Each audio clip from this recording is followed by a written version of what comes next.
guys coming, Halfords guys coming out to fix my car. New tires on my back. So they did shoot in the road, very professional. And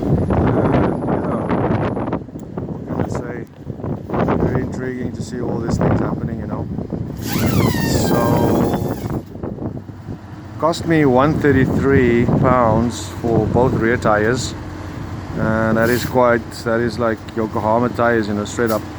So yeah, nothing much to say really, but this is really professional. They come out and they just come out, but it's really windy tonight, so windy and rainy, so I don't admire these guys at all, you know. So but yeah, stay tuned for more.